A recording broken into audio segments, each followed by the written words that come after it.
Muy buenas tardes, tengan todos ustedes. Hoy nos encontramos en un día sábado 18 de abril. Es el día 34 desde que empezamos el estado de emergencia nacional. El día de ayer no estuvimos en esta habitual conferencia de prensa, estuvimos a esa hora en Consejo de Ministros. Y la idea también es, al inicio de este estado de emergencia era necesario estar día a día, permanentemente, informando de cada una de las acciones que hacíamos.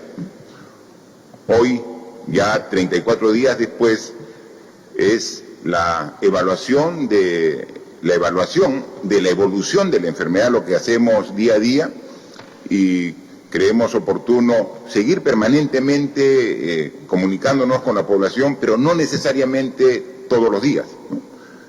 Cada vez que hay algo relevante, cómo no, tener la conferencia y esta relación directa por intermedio de los medios de comunicación con todos los peruanos, para dar siempre información relevante de esta enfermedad que genera tanto daño a nivel del país y a nivel del mundo. Ayer en el Consejo de Ministros hemos tomado algunas decisiones importantes en base al análisis de las necesidades propias que generan la evolución de la enfermedad, ¿no? Pero ¿cuál es la situación actual de esta enfermedad, este virus, este coronavirus COVID-19? Hasta hoy a la medianoche, es decir, donde se hace el corte, el viernes a la medianoche, hemos muestreado 135.895 personas, haciendo el desagregado 38.462 han pasado por el PCR, la prueba molecular, y 97.433 por las pruebas rápidas. El resultado es que negativos son 121.475 y los resultados positivos, es decir, de personas que tienen el COVID-19, es 14.420. Manifestar que en porcentaje es poco más del 10% de las personas que han sido muestreadas. A la fecha hay 1.268 pacientes que requieren y están en los diversos hospitales del país, y 117 están en las unidades de cuidados intensivos con ventilación mecánica. A propósito, es necesario también manifestar que hoy en la mañana he tenido una larga reunión con el ministro de Salud y sus dos viceministros, ¿no? El doctor Víctor Zamora, acompañado de los dos viceministros, pero también con la presidenta ejecutiva de E-Salud, ¿no? Para ver en conjunto cómo va nuestra oferta hospitalaria para este número creciente que tenemos de pacientes infectados por COVID-19. Y hemos visto que la evolución de la enfermedad está requiriendo ahora más camas de las que se había previsto para la atención hospitalaria normal, ¿no? Porque, como saben, y desde un principio les hemos dicho que esta enfermedad, en función también de los datos estadísticos que hemos visto en otros países en el mundo, es que del 100% que contrae el virus, más o menos el 30% no tiene ningún síntoma. Si no se le hace la prueba, ni siquiera se entera que tiene en su organismo el virus COVID-19, el 30%. Hay un 55% que tiene el virus, pero los síntomas son leves, que tranquilamente puede estar en su domicilio, teniendo un cuidado, guardando cama, una alimentación adecuada, y supera su propio organismo, es el que genera los anticuerpos y derrota el virus. 30% sin síntomas y 55% con síntomas leves, nos da un 85%. Y hay un 15% que sí requiere atención hospitalaria.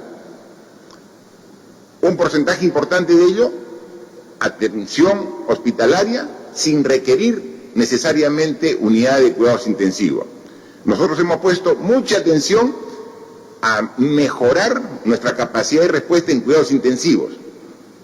Sin embargo, la demanda ha ido requiriendo cada vez más camas en los hospitales solamente para la atención hospitalaria. Y tenemos ya varios hospitales en nuestro país, y principalmente aquí en Lima, que la demanda ha llegado a la oferta. Hay varios hospitales donde tienen todavía incluso camas de UCI disponibles, pero la atención hospitalaria ya está en su tope.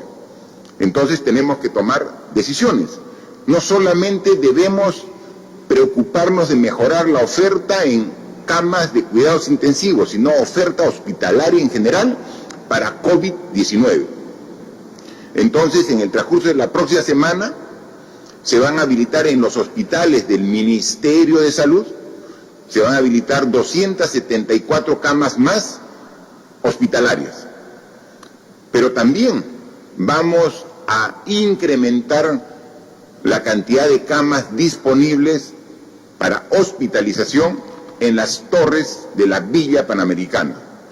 Actualmente tenemos 900 camas en las torres de la Villa Panamericana y están ocupadas alrededor de 600. Tenemos todavía 300, pero no queremos llegar al límite para incrementar nuestra oferta. Entonces, ya se ha dispuesto para que se habiliten por lo menos 1000 camas más en las torres de Villa Panamericana, más 274 camas hospitalarias en los diversos hospitales que hay aquí en la ciudad de Lima. Esa misma actitud, ese mismo esfuerzo tiene que replicarse en las ciudades de las diferentes regiones del país para tener la preparación adecuada para cama hospitalaria y cama de cuidados intensivos. Entonces, la próxima semana tenemos que aumentar la oferta. ¿Y por qué?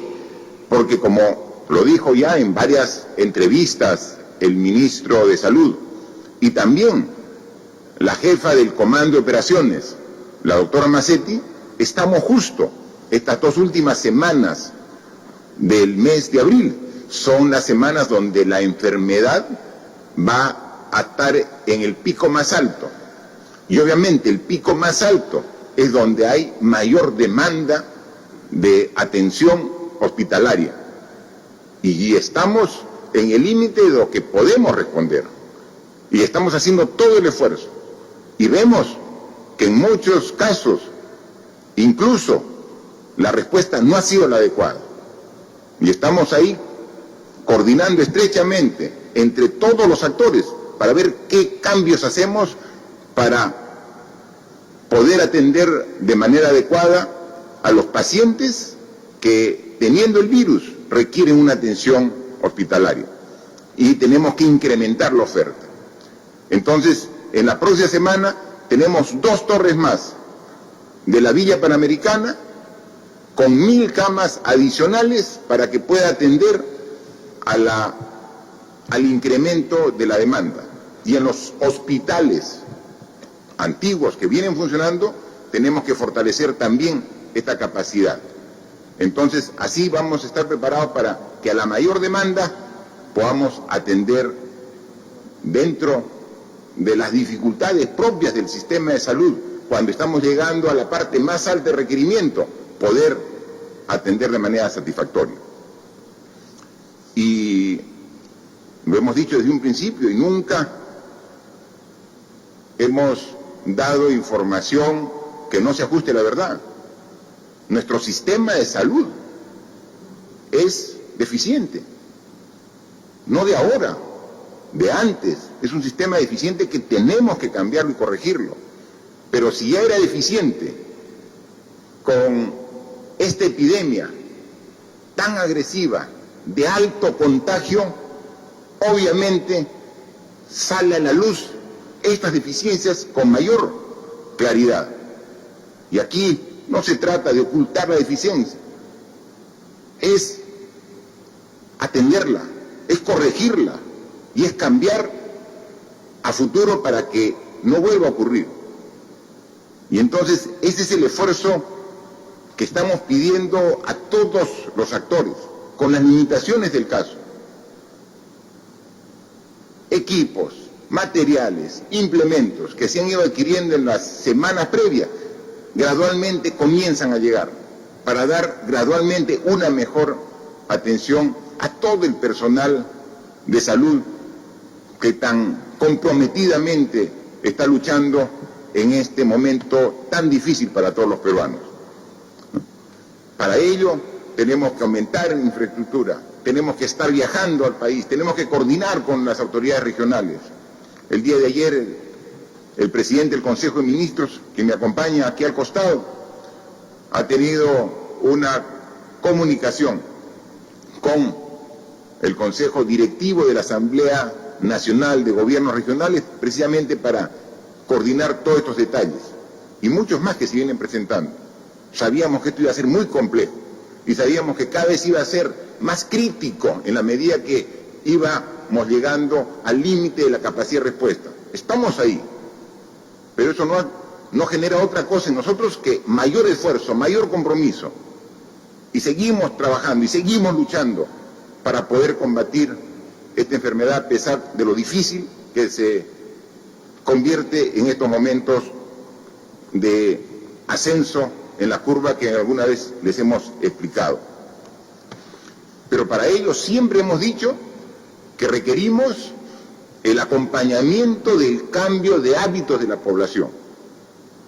Y vemos con mucha satisfacción que se están generando cambios positivos en la población y que poco a poco esos cambios de costumbre, cambios incluso culturales, son los que nos va a permitir estar mucho más preparados para este tipo de enfermedades que seguramente a futuro pueden repetirse. Entonces, las indicaciones y recomendaciones que se ha dado, no solamente es hasta cuando termine el estado de emergencia, tienen que continuar, o sea, tenemos que aprender. Yo quería pasar un par de fotos, unas cuantas fotos para que ustedes mismos se den cuenta los casos malos y los casos buenos. Y cuando hablamos casos malos y buenos, es del mismo país. O sea, no estamos hablando, mira qué bien hacemos aquí, o qué mal y qué en otros sitios. En el mismo país hay excelentes ejemplos de cómo debemos actuar. Por ejemplo, malas prácticas, que con justa razón la misma población las observa y las califica como inaceptables. Tenemos ahí, por ejemplo, mercados donde no hay necesariamente el distanciamiento social que requiere la población para evitar el contagio. Y si pasamos a un caso mucho más grave, mire, en ese tipo de conglomeración de gente, de personas, ¿se puede evitar el contagio? Ahí podemos ver que gran parte de la población que va a adquirir en este mercado sus productos tiene las mascarillas, que son de uso obligatorio cuando uno sale de su domicilio, de uso obligatorio. Pero a una distancia de 20 centímetros pueden ser útiles. Incluso vemos ahí algunas personas, ahí podemos ver algunas personas que seguramente se cansaron y están en pleno pasadizo, transitando, pero ya la mascarilla se la sacaron. Entonces no solamente la cercanía, sino la protección. Quizás en algún tiempo un modelo de éxito de un comercio era la cantidad de gente que tenía. Si está lleno, si está aglomerado, es un comercio exitoso. Ahora se tiene que medir el éxito de diferente manera. Un comercio, una tienda, un centro comercial es exitoso si cuida a sus clientes. Ese es el valor más importante, que tiene que cuidar a la gente que vaya. Antes era, no, mira cómo viene tanta gente. No, ahora es cómo cuido a los clientes.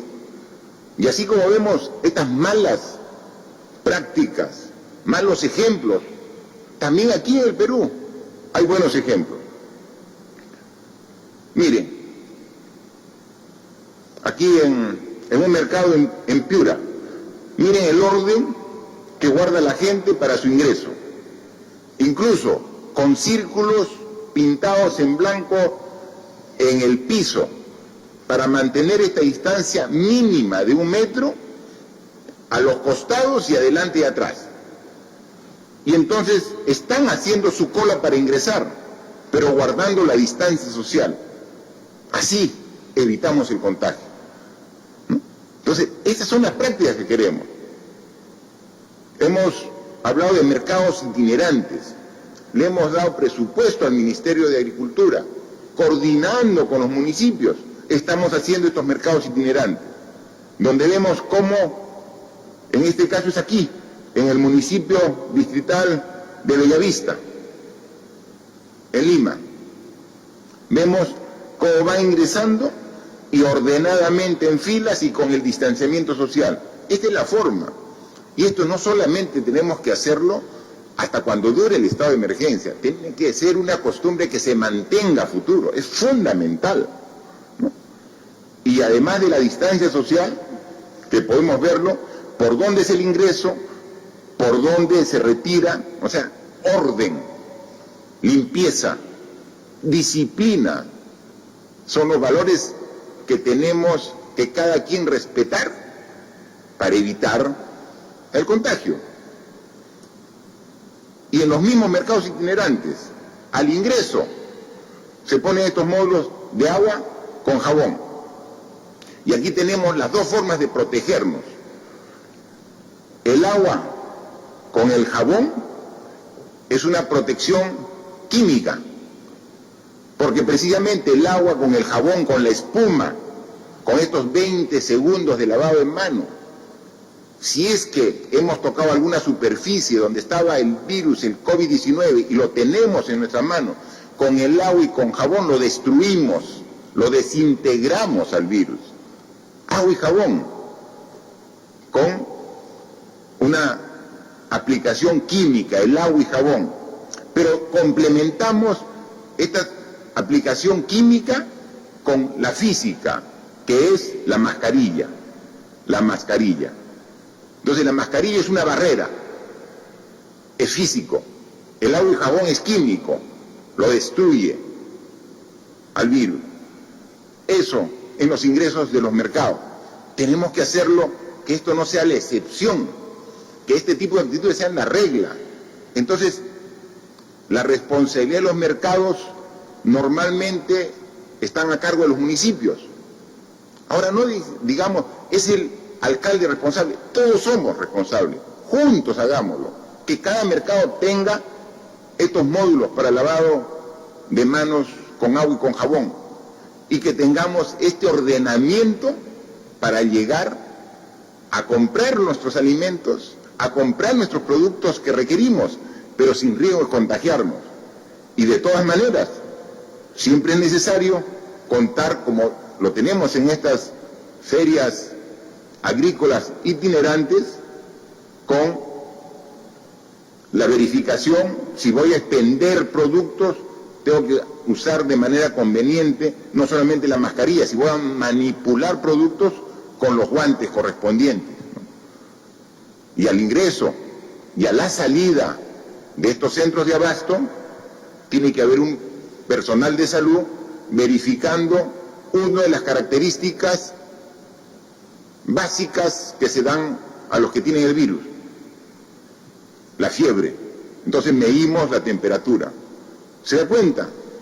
Esto no es complejo, pero es sí un cambio de costumbre que tenemos que implementarla no solamente en esta semana que queda o hasta fin de mes. Tiene que ser una costumbre donde la implementemos permanentemente. Entonces, esto nos va a dar seguridad al futuro de poder controlar cualquier rebrote que pueda haber cuando ya estemos en bajada de la evolución de esta epidemia, para que no pueda rebotar, porque seguimos cumpliendo responsablemente cada quien con este tipo de recomendaciones que todos debemos cumplir. Porque si en esa aglomeración que hubieron ustedes en el mercado, si una persona tiene el virus, ¿a cuántas puede contagiar en esta aglomeración donde estamos prácticamente cuerpo a cuerpo las personas en ese ambiente? Quiero manifestarles que ayer en el Consejo de Ministros hemos aprobado algunas normas sumamente importantes. Por ejemplo, hemos aprobado 2 normas para pensar cómo vamos a reactivar la economía en algunos sectores que son sumamente importantes, que es vivienda y agricultura. Se ha emitido el decreto legislativo 1464, porque el Ministerio de Vivienda tiene un programa de construcción de viviendas. El año pasado, el año 2019, sumando todas las modalidades que tenemos en el gobierno de construcción de viviendas nuevas, hemos llegado cerca de las 90.000 viviendas que hemos construido. Y este año queríamos llegar a las 100.000, pero tenemos el problema de esta restricción de actividades de construcción, pero que gradualmente vamos a reiniciar en el corto y mediano plazo. Pero vemos que una de las condiciones para dar el bono y hacer la construcción de viviendas como techo propio, es decir, las personas que no tengan otra vivienda, que tienen un lotecito y tienen una vivienda de madera, de esteras, y quiera postular a techo propio, tenía que garantizar que tiene un ahorro mínimo para poder acceder a que el gobierno, a través del Ministerio de Vivienda, pueda construirle su módulo de una construcción de concreto, con columnas, con vigas, con refuerzo estructural, antisísmica. Pero tenía que tener un ahorro. En esta situación, casi todos están haciendo uso de sus ahorros para salir de esta emergencia. En consecuencia, estamos a través de este decreto legislativo quitando el requisito de capacidad de ahorro de las empresas vulnerables para poder acceder a la construcción de una vivienda de techo propio. Entonces, inmediatamente se supera esta etapa, vamos a seguir con la construcción muy agresiva de viviendas para los sectores vulnerables, sin exigir el requisito de tener un ahorro en su cuenta para poder acceder a este beneficio. Eso es en cuanto al sector vivienda. Y en cuanto al sector agricultura, se le ha asignado los primeros 150 millones de soles al Ministerio de Agricultura para que a través de núcleos ejecutores comience a hacer un trabajo intenso de limpieza de canales, bocatomas, para estar listos para la próxima campaña. Con esto calcula que puede generar 2 millones de jornales el Ministerio de Agricultura, y que le hemos dicho, en la medida que muestre eficiencia y una mayor demanda, estos 150 millones pueden ser incrementados de manera significativa. Otro tema que ayer se aprobó y que lo comentábamos era de que a través del Ministerio de Desarrollo e Inclusión Social y del Ministerio de Trabajo ya hemos nosotros aprobado y estamos ya por culminar el primer bono que dimos primero a 2.700.000 hogares en situación de pobreza y pobreza extrema, y a trabajadores independientes 800.000. Es decir, 3,5 millones de hogares están por culminar este aporte, este beneficio económico de 380 soles, que inmediatamente terminemos en esta semana, empezamos con el segundo aporte de 380, porque el beneficio va a ser de 760 soles. Pero lo que se había visto que en su mayor porcentaje este bono favorecía a hogares que están dentro del radio urbano, que están en las grandes ciudades, que necesitan, pero que están en las ciudades. Y entonces, obviamente, había una necesidad de atender a la población rural. Y ayer, en Consejo de Ministros, hemos aprobado un decreto de urgencia donde se autoriza la entrega de este bono a 1.098.000 hogares rurales. Es el bono rural de 1.098.000 beneficiarios, familias que se van a ver beneficiadas, atendidas con esta transferencia. Pero ya no lo vamos a hacer en 2 entregas de 380 y 380, sino en una sola entrega de los 760 soles para todas estas familias del ámbito rural que lo requieran. Gran parte de estas familias corresponden al sector agrícola, ¿no? El ministro de Agricultura tiene el padrón de agricultores que requieren y necesitan este apoyo, y ha visto que al hacer el cruce, gran parte de este bono rural cubre las necesidades más del 90% del padrón de requerimiento de este sector tan importante como es el sector agrícola, que genera el 25% de la población económicamente activa del país. Es decir, de cada 4 trabajadores que hay en todo el Perú, 1 trabaja en la agricultura. Y para esto, para ellos y para el bono rural en general, estamos destinando un presupuesto de, lo vemos por acá, de 836 millones de soles. Ya está dispuesto en este decreto de urgencia para que a través del Ministerio de Desarrollo e Inclusión Social llegue a las zonas más alejadas, porque a diferencia del bono urbano, que se paga en las ciudades, este bono rural está en los sitios más alejados. Y este es un reto adicional, pero tenemos que asumirlo para llegar a este 1.098.000 hogares con estos 760 soles por cada uno de ellos. Y otro documento, otra norma importante que se aprobó ayer es un decreto legislativo. Dentro de esta potestad que nos ha dado el Congreso de la República para emitir decretos legislativos, hemos dado uno en materia de educación rural, principalmente, consistente en un esfuerzo del gobierno para cerrar la brecha educativa entre la ciudad y el campo, entre lo urbano y lo rural. Más aún en esta etapa en que nos encontramos de esta epidemia, que nos obliga a evitar las concentraciones de personas, y que, como lo hemos dicho, estas concentraciones de personas se dan en los colegios. Los alumnos entran en número de 30, 40 alumnos en un aula donde no se puede mantener esta distancia de 1 metro entre alumno y alumno. En consecuencia, por recomendación del Ministerio de Salud, tenemos que todavía prorrogar sin una fecha clara y definida el inicio de las actividades educativas presenciales, es decir, en las aulas. Todavía no hay fecha.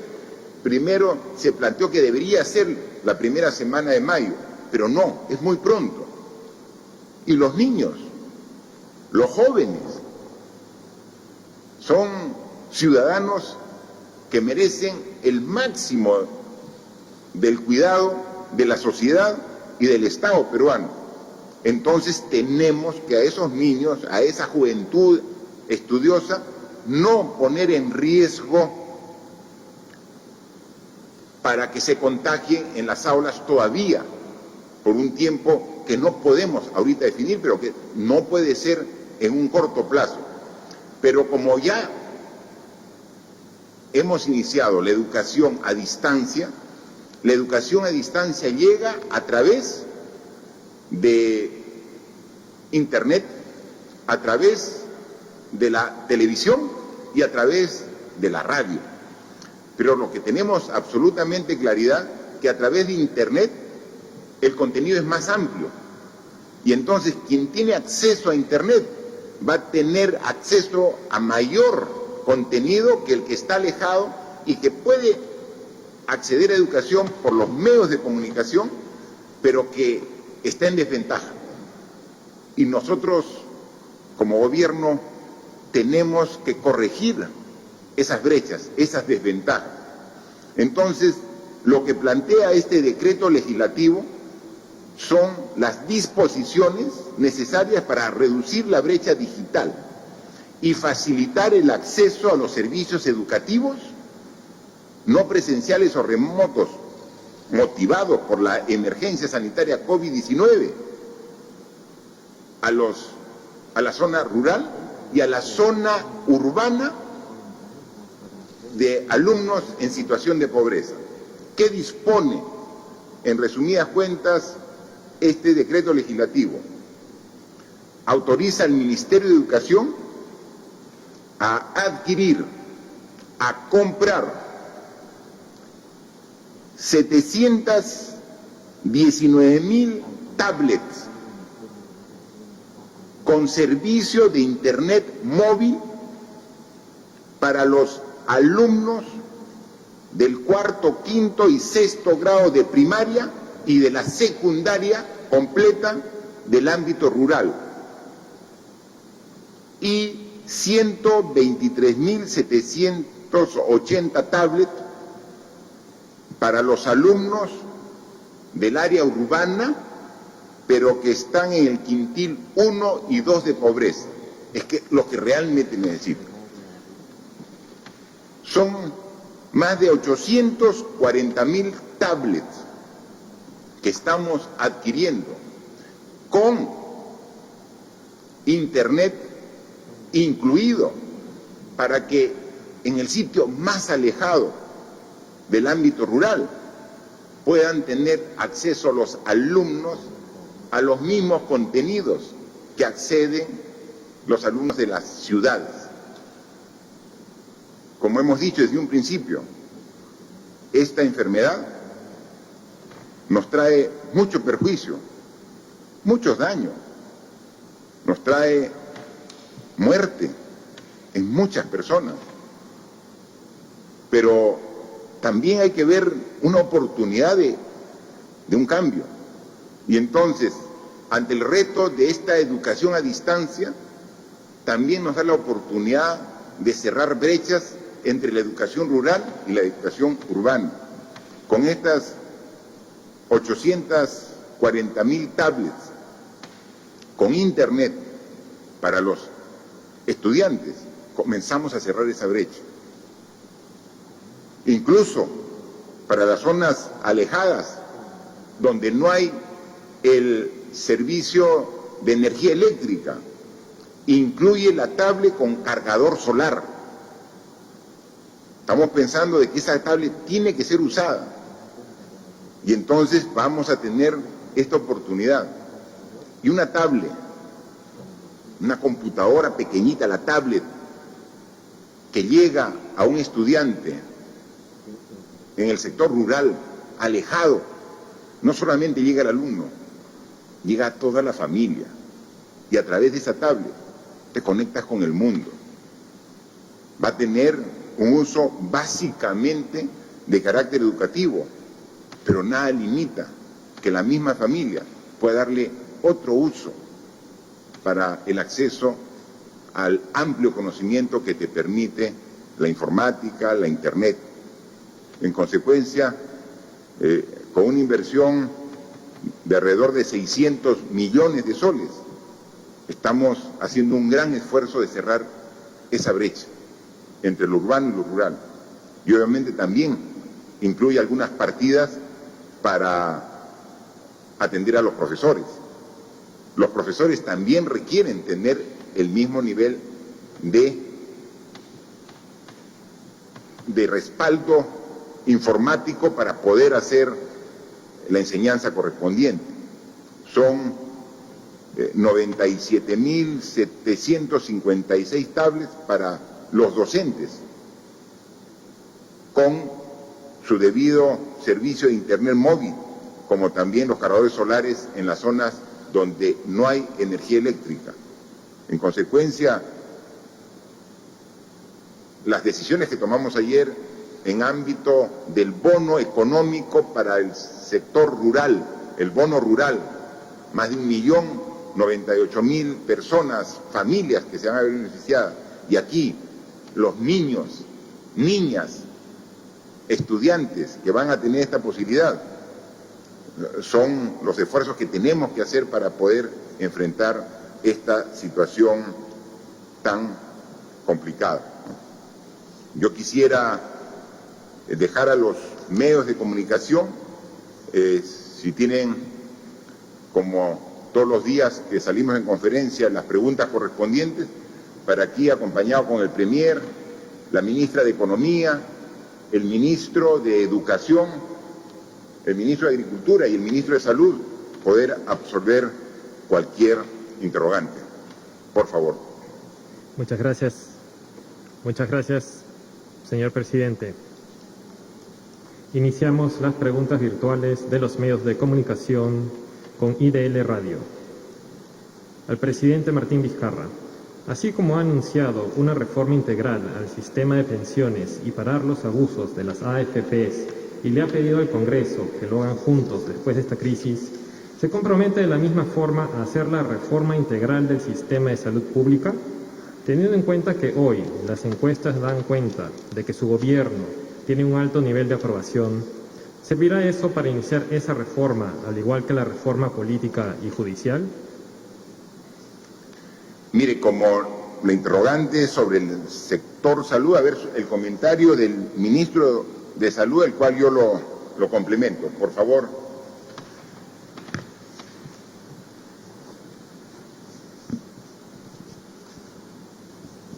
Gracias, señor presidente. Muy buenas tardes. Efectivamente, el país tiene un sistema de salud fragmentado y segmentado. ¿Qué quiere decir eso? Que no todos los sistemas de salud público no solamente están divididos en el Ministerio de Salud, salud, sanidad de las Fuerzas Armadas, sanidad de las Fuerzas Policiales, sino que sus fuentes de financiamiento son distintas. El sistema de salud peruano también es un sistema que recibe poco financiamiento.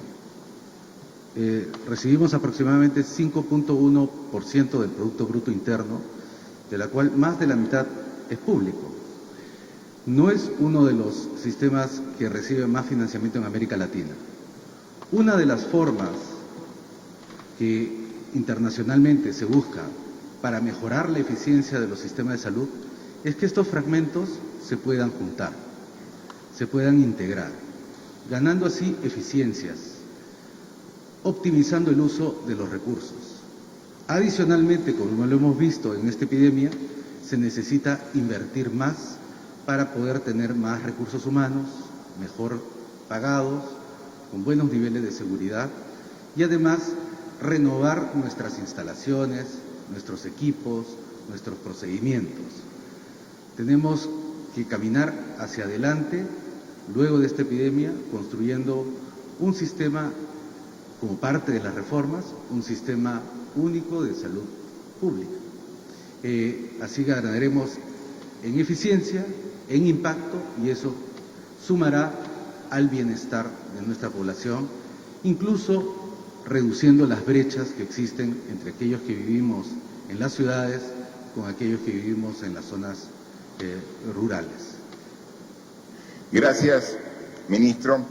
Efectivamente, Lo hemos dicho de que esta epidemia convertida ya en pandemia porque afecta a más de 200 países en el mundo, nos está dando y dejando grandes enseñanzas.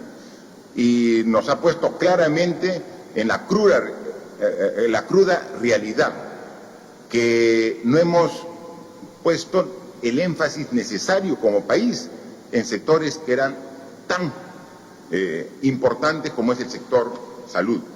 Y esas falencias nos salen día a día a flote.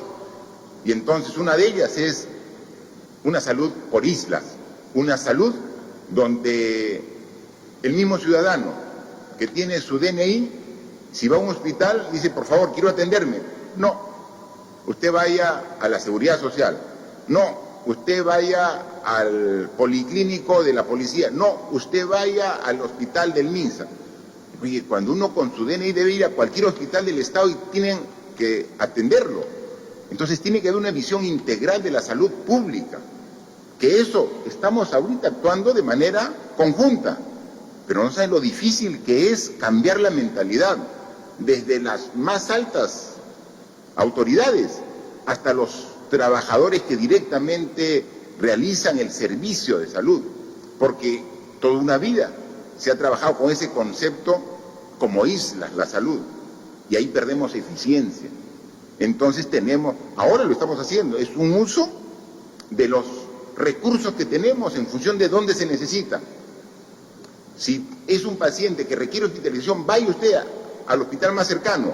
Pero es que yo no soy asegurado, vaya, nosotros tenemos que internamente solucionar los problemas. ¿Quién asume finalmente el costo de la atención? O sea, no se trata de que yo voy y si estoy asegurado tengo que atravesar toda la ciudad porque ahí está disponible.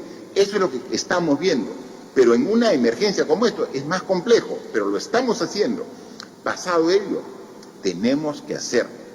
Y eso hemos dicho, estamos en la primera fase de esta enfermedad, donde estamos conteniendo el avance y mejorando con todas las dificultades que se presentan día a día. Y a nosotros las dificultades no las ocultamos, las enfrentamos con todos los problemas que esto significa. Pero una vez que pasemos vamos a estar en la etapa de transición, que es la segunda fase, donde tenemos que nuevamente, gradualmente recuperar nuestras actividades cotidianas, pero con nuevas prácticas de higiene y de distanciamiento social para evitar el rebrote, cuando podamos establecer nuevamente nuestras actividades. Pero la tercera fase, que hemos dicho que empieza el primer trimestre del 2021, cuando ya damos por aceptado de que para esa fecha ya se tenga una vacuna, ya se tenga un tratamiento que está probado y comprobado que es el mejor para tratar esta enfermedad, tenemos que pensar en cambios estructurales. Pero, por supuesto, acá IDL Radio dice, las AFPs ratificamos. O sea, vamos a presentar una reforma integral del sistema privado de pensiones y del sistema público, el sistema de pensiones. Eso es una urgencia, ¿no? Y lo vamos a presentar. Y así como en su momento encabezamos la reforma del sistema de justicia ante las claras muestras de corrupción que había, como también hemos hecho planteamientos claros sobre el sistema de reforma política, y que vemos ahora que, aprovechándose de la emergencia, quieren retroceder en algunos aspectos. ¿No consideramos nosotros válido que se quiera retroceder en conceptos como que los candidatos para las próximas elecciones deben ser por alternancia, por el mismo número y alternancia? Nos parece realmente innecesario e inaceptable que conceptos que ya fueron discutidos y aprobados, no solamente por el espectro político, sino por la sociedad en su conjunto, ahora se quiere retrotraer, retrocediendo en acuerdos importantes que tuvimos los peruanos para fortalecer nuestra democracia. Tenemos 25 gobernadores regionales y no hay una sola mujer. Tenemos 1.874 alcaldes y no llegan a 100 las mujeres. Entonces, eso queremos cambiar. Las mujeres que son más del 50% y que ahora en esta situación de crisis son las que más fuerza ponen para sacar adelante sus familias a pesar de los difíciles momentos que pasamos, ninguneadas en el aspecto político. Y los cambios que propusimos y que fueron aceptados, ahora dejarlos de lado, los seguiremos peleando, como pelearemos por una mejor salud, como ahora estamos peleando por una mejor educación. Yo quisiera que el ministro de Educación, con el conocimiento propio del sector, nos amplíe un poco sobre lo que significa esta reducción de brechas entre lo urbano y lo rural que estamos planteando en este año, tan crítico por el coronavirus, pero tan positivo por las decisiones que usted ha planteado como ministro de Educación y que nosotros le hemos aceptado y aprobado en todo el Consejo de Ministros. Por favor, ministro. Muchas gracias, presidente. Efectivamente, nuestro país se encontraba al inicio de este año con una desigualdad educativa muy grande entre estudiantes urbanos, estudiantes rurales, estudiantes pobres, estudiantes no pobres. Y esa desigualdad lamentablemente se reflejaba también en brechas en el acceso a las tecnologías, a la Internet. Esta medida que estamos sacando, presidente, lo que va a buscar es, en primer lugar, reducir la brecha digital, pero no solamente eso. Nosotros estamos con el desafío de tratar de reducir no solo la brecha digital, sino también la brecha en aprendizajes. Es una oportunidad histórica que tenemos de poder llegar directamente a los estudiantes rurales, a los estudiantes urbanos pobres, también a los estudiantes de educación superior de pobreza, acompañados de sus docentes, a quien, como usted bien ha dicho, también les vamos a dar las tablets y el acceso a Internet. Vamos a desarrollar un programa de tutoría importante para que no perdamos esta oportunidad que, como he dicho, no solamente nos va a permitir reducir la brecha digital, sino también aspiramos a que nos permita reducir la brecha de aprendizajes que tanto nos ha costado como país reducirla en los años anteriores. Gracias, ministro. Eso es fundamental. Mire, ahora tenemos el bono rural y tenemos que, a través del bono rural, llegar a las familias que están en los sitios más alejados del país. A los sitios más alejados tenemos que llegar. ¿Y cómo les comunicamos de que son merecedores de este bono? O sea, ¿cómo llega la información? O sea, no solamente requerimos modernizar la educación y cerrar las brechas, sino es fundamental que nos hemos visto ahora más que nunca la necesidad de la inclusión digital. Es decir, que todas las familias puedan tener acceso a una posibilidad de recibir información de manera informática, a través del sistema digital. Pero miren, nosotros, esos son los grandes problemas que tenemos para hacer efectivos las transferencias. Tomamos la decisión, asignamos los recursos, pero la parte operativa nos toma tiempo, porque la gran mayoría de peruanos no tiene DNI electrónico. La gran mayoría de peruanos que queremos hacer un depósito en su cuenta no tiene una tarjeta de ahorros. Y entonces esto es fundamental para, como digo, esto va al alumno. El objetivo es la educación del alumno. Y por eso tiene una tablet que va a ir con el contenido. En la tablet va a estar todo el contenido del año del alumno, todo. Pero además tiene acceso a Internet. No es que sí, y si en su pueblo no hay Internet, no. Tiene acceso a Internet directa, tiene Internet satelital, es directo el Internet. O sea, la tablet viene con Internet, no es que se conecta a la Internet. Entonces también conecta no solamente al alumno, a la familia. Y entonces a través de eso también puede acceder el padre de familia, si es que está con si recibió el bono, dónde tiene que cobrarlo, cómo tiene que cobrarlo. Esa es la inclusión digital que requerimos y que son una de las lecciones que están dejándonos esta pandemia, de nuestro gran atraso que tenemos y cómo en el mismo país tenemos ciudadanos que acceden a la tecnología y ciudadanos que están muy alejados de ella. Eso también hay que cambiarlo.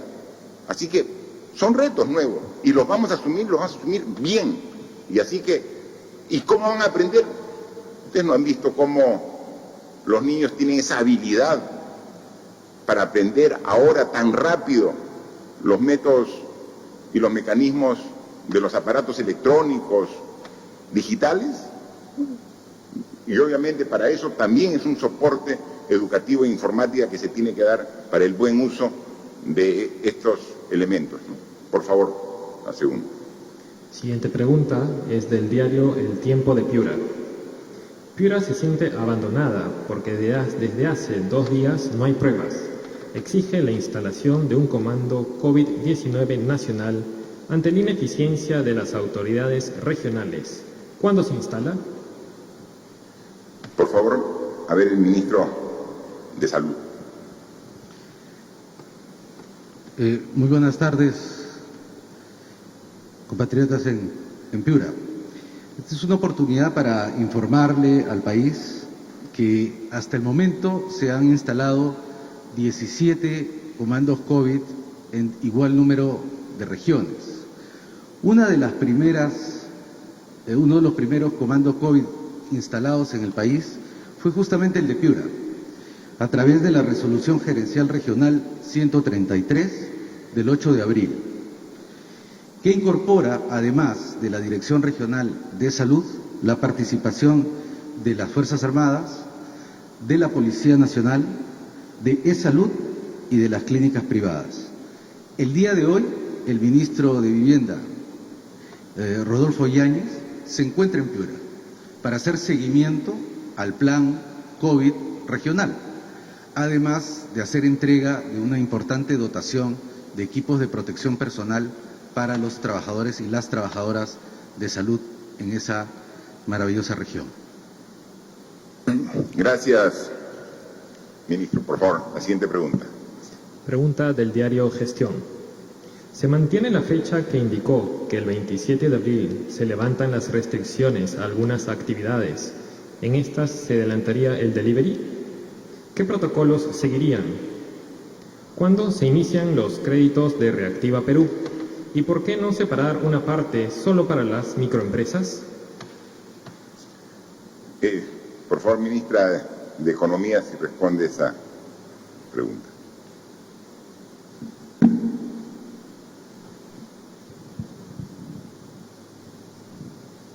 Gracias, presidente. Sobre el estado de implementación de Reactiva Perú, estamos en este momento pasando por el trámite de opinión favorable de la Contraloría. Hay muy buena actitud en el Contralor y en su equipo en darle celeridad y hay un primer compromiso a poder responder el lunes. Con eso se aprobaría el decreto supremo en Consejo de Ministros para autorizar la aprobación y a partir de eso ya se podría el Banco Central hacer el mecanismo que ha planteado e idealmente hacia el jueves o viernes de la próxima semana se podría contar con este mecanismo 100% implementado. Sobre el tema del acceso al financiamiento de las MIPES, la forma como se ha diseñado Reactiva Perú, de cierta manera incentiva atender a las MIPES porque en el caso de los créditos hasta 30.000 soles, recordemos que el ticket promedio de las MIPES es más o menos 10.000 soles, tiene un 98% de garantía. Pero también quiero mencionarles que hace unas semanas implementamos el Fondo de Apoyo Empresarial, básicamente destinado a las MIPES. Al día de hoy, se introdujeron 300 millones de soles para apalancar 1.500 millones. Al día de hoy ya han sido atendidas 22.405 MIPES con desembolsos de 188 millones de soles y hay una demanda que será atendida en los próximos días de 71.000 MIPES adicionales por una demanda de 813 millones de soles. También se ha discutido en Consejo de Ministros que la próxima semana se va a aprobar una mejora en el Fondo de Apoyo Empresarial. No solamente vamos a habilitar mayores recursos, sino también se va a mejorar las condiciones del crédito. Muchas gracias, presidente. Ministra, si podría darnos a conocer a toda la población sobre el resultado de la emisión de bonos. Es un tema que se dio en el transcurso de esta semana y exactamente qué significa y qué resultado económico tenemos para el país. Sí, para toda la ciudadanía, nosotros en este plan ambicioso que hemos preparado de 12 puntos del PBI, que una parte del plan va a ser financiado con gasto público, nosotros vamos a financiar a través la parte del componente de gasto público que puede llegar entre 5 y 6 puntos del PBI. Vamos a utilizar reasignaciones presupuestales del presupuesto aprobado para este año, el uso de nuestros activos. Recuerden que el buen manejo macroeconómico que ha tenido el país ha determinado que tengamos muchos ahorros. Ahí tenemos un fondo de estabilización fiscal con más de 5.000 millones de dólares, pero también lo importante es que nuestra solvencia y nuestra fortaleza macroeconómica permite que podamos acceder a financiamiento relativamente barato. Y así fue como el jueves, evaluando siempre las condiciones del mercado de capitales, salimos a endeudarnos por 3.000 millones de dólares.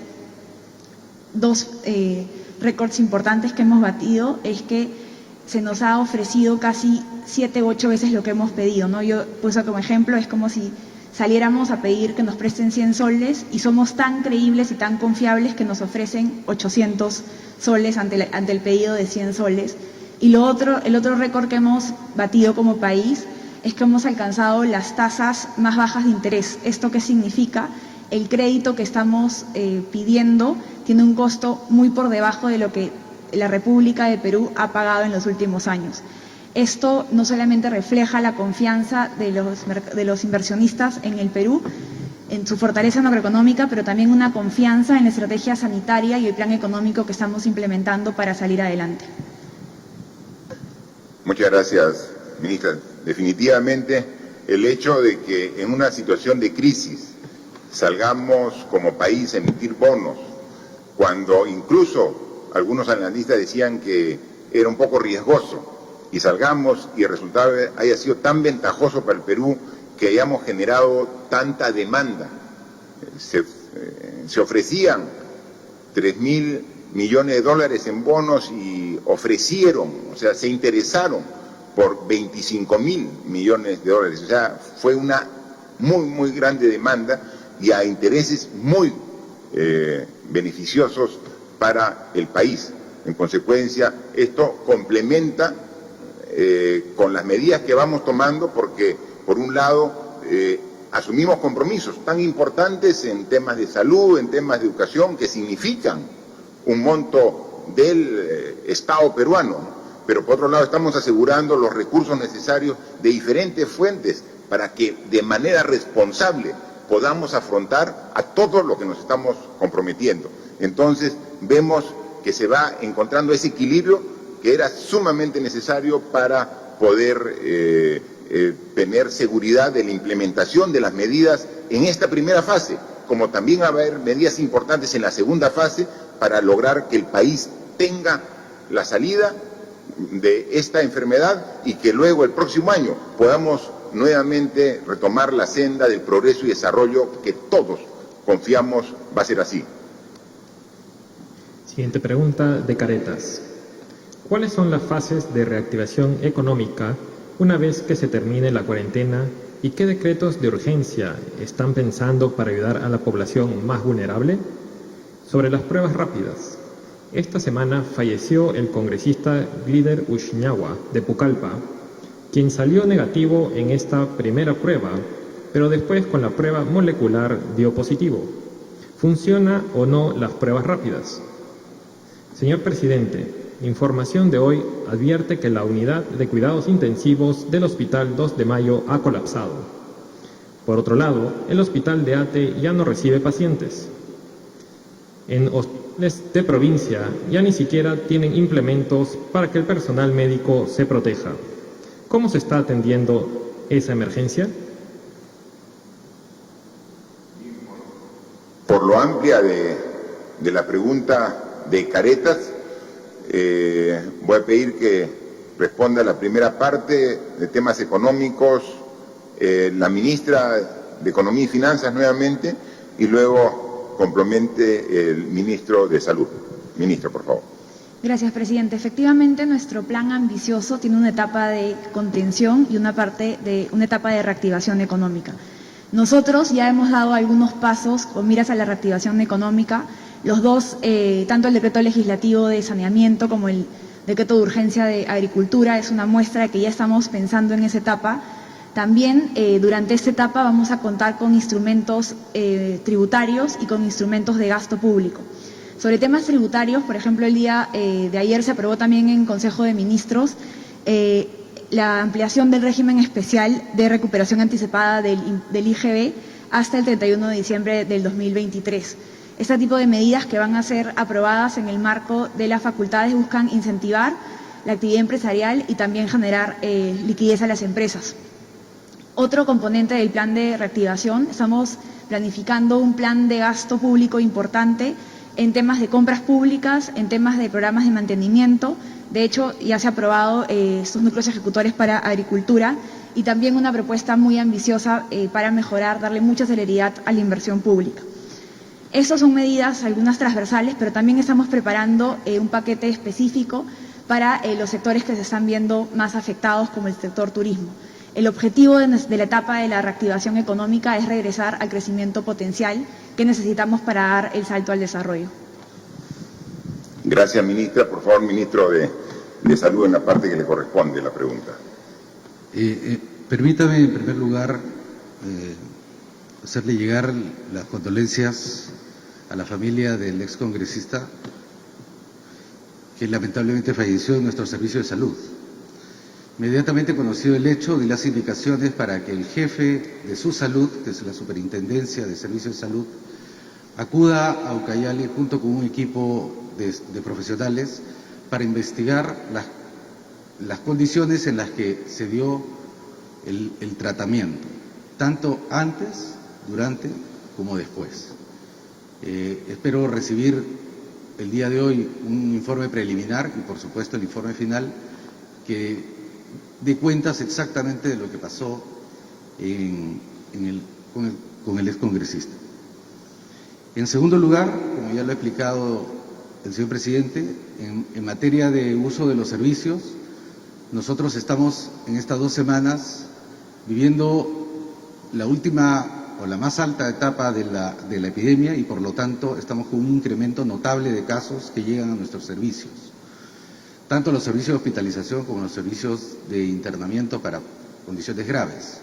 Esto ponen en alta tensión todos los servicios del país, especialmente de las zonas más afectadas, y estamos adecuando todos los hospitales para poder acomodar adecuadamente a los pacientes que así lo requieran.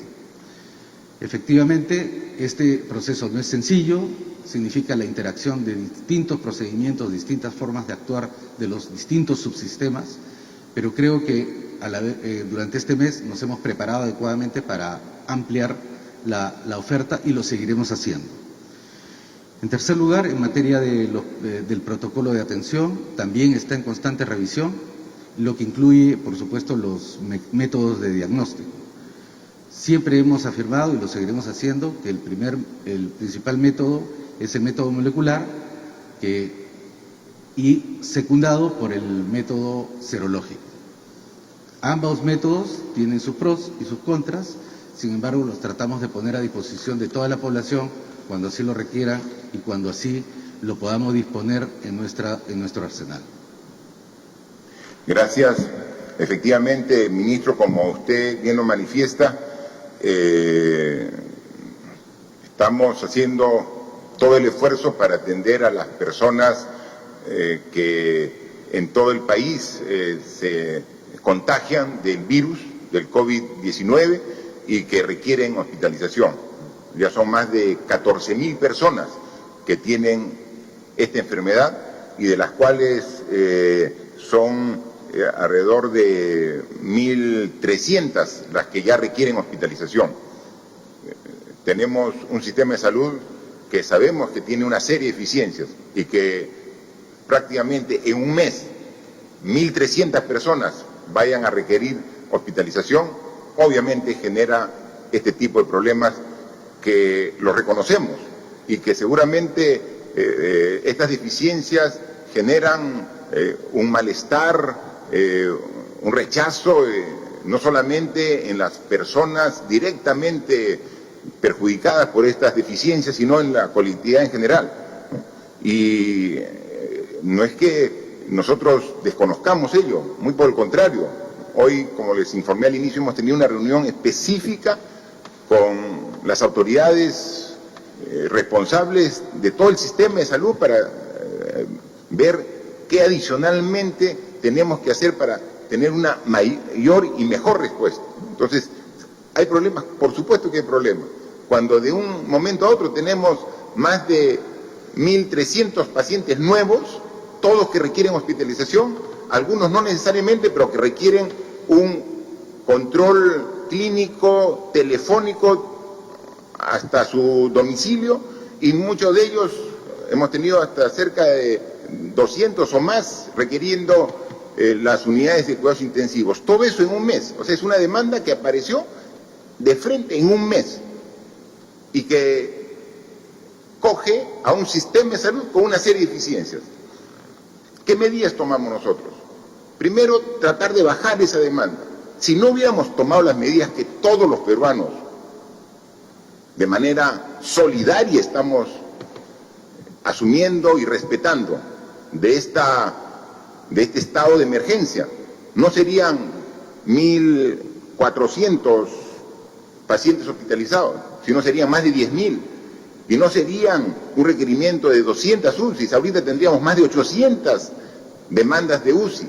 O sea, las medidas que hemos tomado han hecho que baje eso a menos del 25%, ¿no? Eso por un lado, y ese es el esfuerzo de todos. O sea, son las medidas que damos como gobierno, pero es el esfuerzo de todos de que baje estos requerimientos al contener el contagio de la enfermedad a alrededor del 25-30%. Pero adicionalmente, a poner a disposición del sistema nuevas unidades de camas en los servicios de salud. Hace 2 meses hubiéramos pensado que las torres de la Villa Panamericana iba a ser un hospital.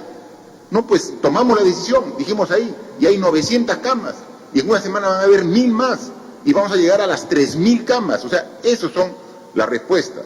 Los propios hospitales estamos mejorando su distribución para tener más unidades de cuidados intensivos. O sea, a pesar de las deficiencias que reconocemos del sistema, estamos haciendo el esfuerzo para responder.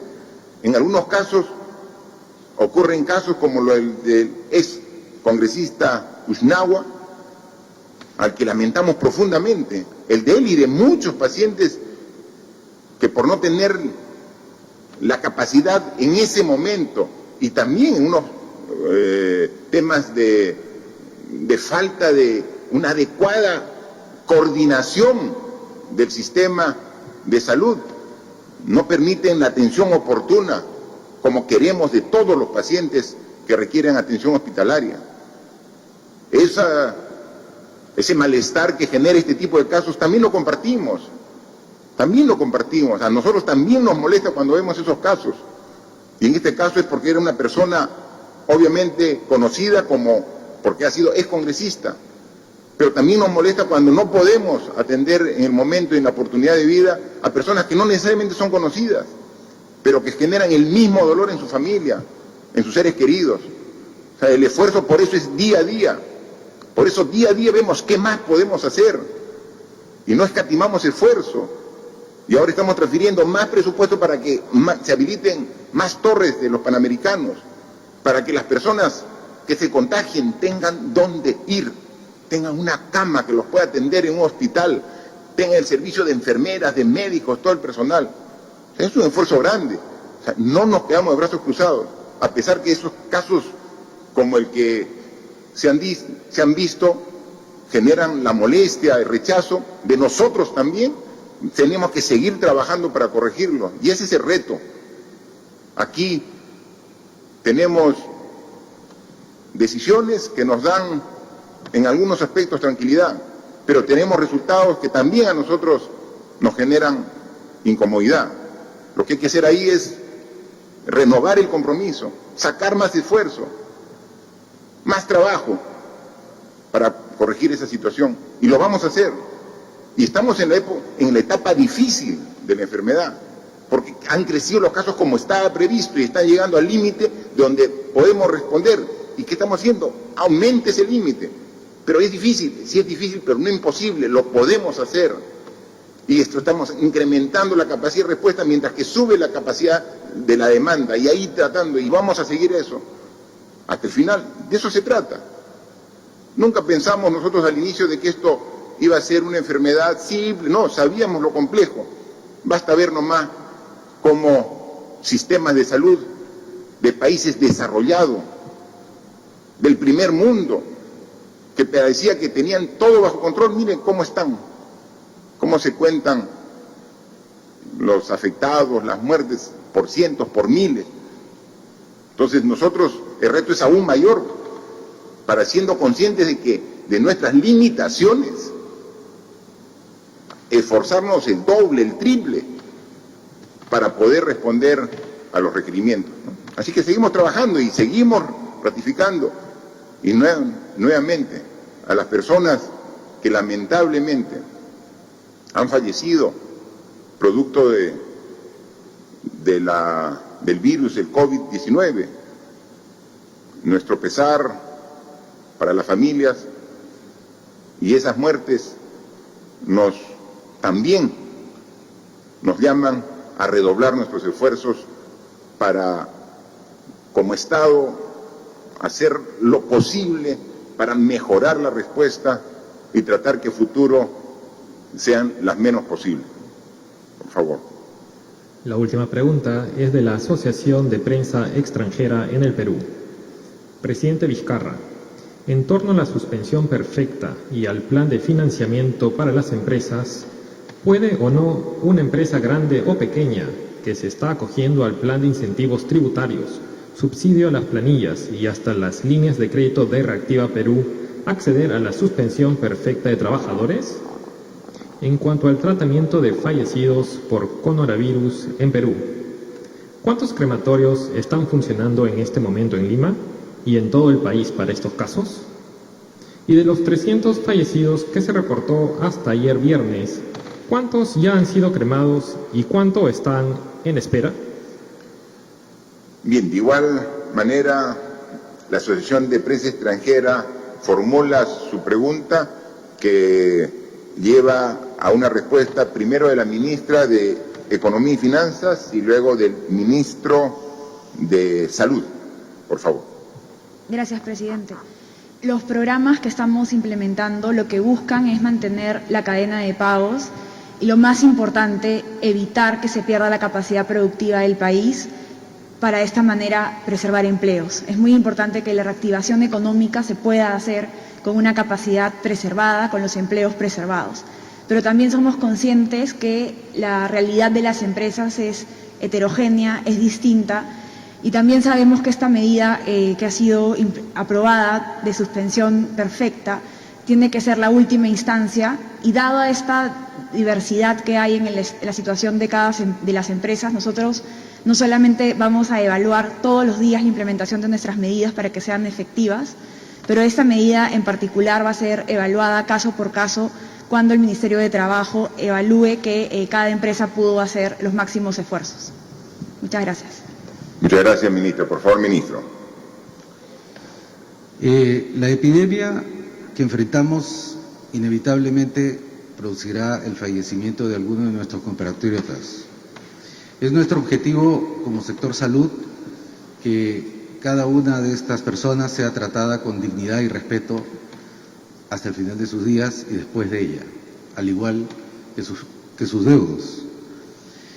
Uno de los mecanismos que hemos aprobado mediante una resolución es utilizar la cremación, basado en las mejores prácticas que hasta ese momento se sabían de los países que habían adelantado en enfrentar esta epidemia. Con el tiempo, el protocolo ha ido teniendo varias modificaciones, y una de ellas va a ser, entre hoy y mañana, la incorporación de una recomendación de la Organización Mundial de la Salud, que la cremación no sea la opción número 1, sino sea una opción entre dos, la cremación o la inhumación. Hasta este momento, lo que nosotros tenemos en el país nos alivia bastante esta recomendación de la Organización Mundial de la Salud, ya que en el país solamente contamos con 14 crematorios. En Lima tenemos 6. Del total de fallecidos, podemos decir que por lo menos por el Seguro Integral de Salud, La cremación ha sido financiada en su totalidad para 115 de ellos y otro tanto ha sido financiado por eSalud. En este momento no existen pacientes, bueno, hasta el día de ayer, que estuvieran esperando su cremación. Lo que sí es, con la nueva norma, va a facilitar el que los fallecidos puedan ser inhumados en los cementerios locales o en los lugares que los alcaldes y las beneficencias decidan. Un punto adicional es el respeto. Hago un llamado a la población para tratar estos casos con mucho respeto, porque efectivamente hay mucho miedo de que estas personas que han fallecido sigan contaminando después del fallecimiento. La ciencia determina que este contagio a través de los fallecidos solamente se extiende eventualmente hasta 5 horas posterior a la muerte. Por lo tanto, no son contaminantes cuando ya son puestos en sus nichos. Mucho respeto para estas personas. Muchas gracias. Gracias, ministro. Un tema que también ha sido motivo de preocupación en los últimos días es esta necesidad de una parte importante de la población de nuestro país que, cumpliendo el estado de emergencia, han estado pasando estos 34 días fuera de su ciudad donde habitualmente viven, ¿no? Y entonces, ya pasado este tiempo, tienen necesidades de retornar a su ciudad de origen, donde ellos, estos ciudadanos, viven, trabajan o se educan, ¿no? El estado de emergencia fue declarado un día domingo para ser aplicado a partir del día lunes, y encontró a una serie de peruanas que estaban fuera de su ciudad, y entonces, pasados estos días, tienen necesidad, tienen este requerimiento de retornar a su ciudad. Eso tenemos que hacerlo, pero tenemos que hacerlo respetando los controles sanitarios, por el bien de ellos y por el bien de todas las ciudades donde se van a trasladar. Para ello hay coordinaciones que se están haciendo y directamente están bajo responsabilidad del presidente del Consejo de Ministros, a quien yo le digo que nos pueda explicar cómo va en el avance y cuál es la gradualidad de este proceso, para que, como en todo lo que estamos planteando en este estado de emergencia, se entienda y haya colaboración de todos los que participan. Por favor, Premier. Gracias, presidente. Es legítimo el derecho de los ciudadanos de poder volver a sus regiones, pero también es legítimo defender la salud de todos los peruanos. Estos traslados internos tienen que hacerse de manera ordenada, coordinada y planificada. Y a efecto de ello hemos venido coordinando, especialmente esta última semana, con la Junta Directiva de la Asamblea Nacional de los Gobiernos Regionales y también con los presidentes de las macroregiones. Debemos compartir 3 premisas básicas. Primero, debe facilitarse el tránsito de las personas de alta vulnerabilidad, o sea, priorizar el traslado a adultos mayores, niños, mujeres embarazadas, aquellos que vinieron ocasionalmente a un control médico. Lo segundo, no podemos enervar algo que nos ha costado mucho esfuerzo. Seguiremos siendo exigentes con las condiciones de salud. Quien tenga que retornar a su región tiene que pasar por un necesario triaje. Cuando retorne e ingrese ya a su región, nuevamente, y a pesar de estos controles de salud, tiene que entrar en una cuarentena de 14 días. Y este proceso tiene que ser coordinado necesariamente con los gobernadores regionales. ¿Por qué? Porque si va a haber un control de ingreso y va a haber una cuarentena, quien tiene que facilitar los espacios, los lugares donde debe disponerse de esta cuarentena son los gobernadores regionales. Se ha hecho por redes sociales algunas convocatorias y se ha visto masivas inscripciones, 1.000, 2.000, 3.000 personas. Por eso insistimos, tiene que ser de manera ordenada y planificada. todo este esfuerzo que ha significado estas prolongadas semanas de aislamiento y de cuarentena, no permitamos que se vengan hacia abajo. Al contrario, dentro del esquema propuesto por el Ejecutivo, estamos inmersos en la última semana de esta prórroga de 15 días de lo que es el aislamiento. Redoblemos nuestro esfuerzo y nuestro compromiso. Tenemos que coordinar con las autoridades regionales. Tiene que haber orden, tiene que haber planificación. Y este traslado se está haciendo de manera grupal y ponderada. Viajes de 200 personas en 200 personas. Y más aún, en los buses de traslado no va al 100%, solo la mitad, nuevamente por cuestiones de salubridad. En estos últimos días ya ha habido viajes a San Martín, viajes a La Libertad, viajes a Piura, el día de hoy debe haber viajes a Arequipa de manera gradual. Los viajes que salgan entre hoy y mañana no significa que sean los únicos, pueden seguirse ampliando, pero tiene que ser de manera prudente, responsable. Y aquí hacemos una invocación a los ciudadanos. Todos tenemos una cuota de responsabilidad. Como gobierno hacemos los mejores esfuerzos. Nuestros médicos, nuestros policías, nuestros militares, nuestros bomberos, todos suman un esfuerzo corporativo. Estamos respondiendo como país. Pero aquí también tiene que inmiscuirse en esta capacidad de respuesta, de responsabilidad y de compromiso todos los ciudadanos. Tenemos que actuar y responder a estas circunstancias de manera ordenada, coordinada. Obviamente, quizás el ímpetu de las circunstancias pudiera estarnos determinando algunas acciones de presencias masivas. Sin embargo, no perdamos la cordura. Son semanas o días bastante críticos y tenemos que responder como país. Tenemos que agradecer y felicitar a quienes han venido brindando su mejor esfuerzo. Pero este esfuerzo no se agotó, aún continúa.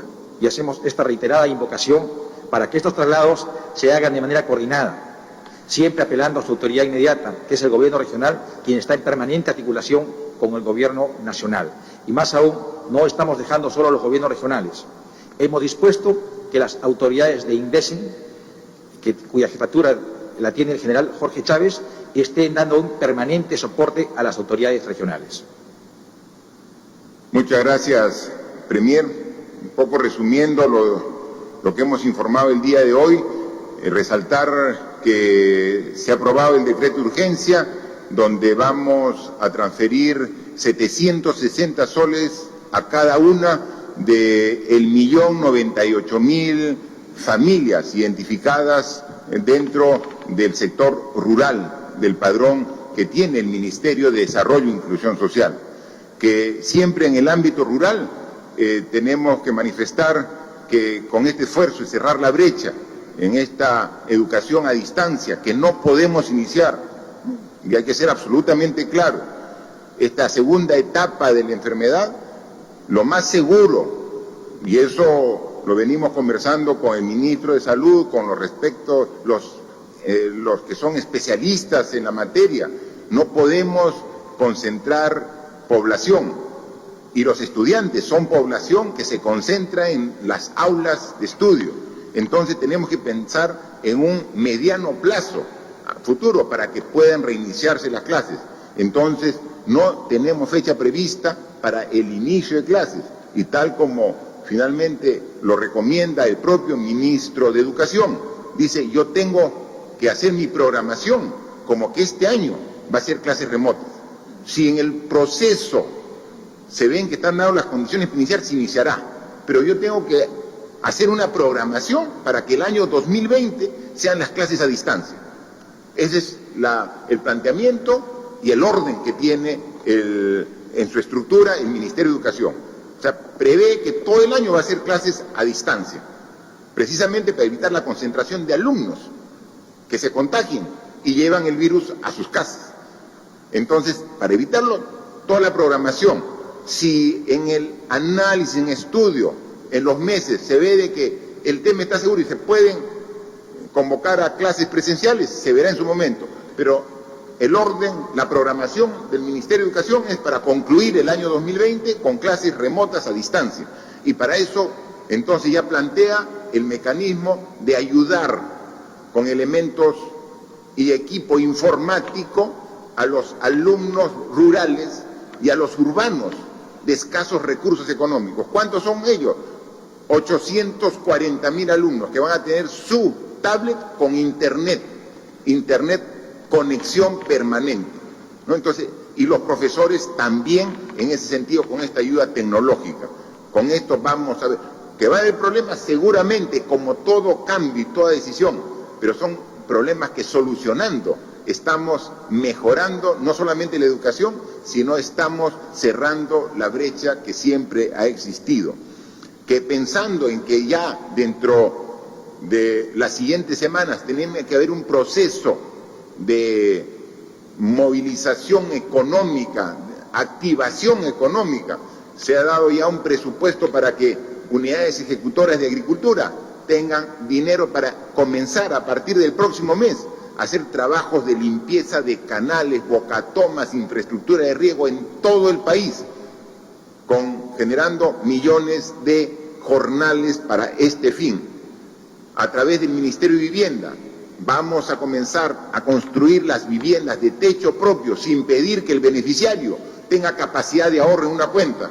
Después de esta crisis, muy pocos van a tener esta capacidad de ahorro, pero no por eso renunciamos a la posibilidad de construir viviendas de techo propio a las familias que lo necesiten. Entonces, esa es la idea.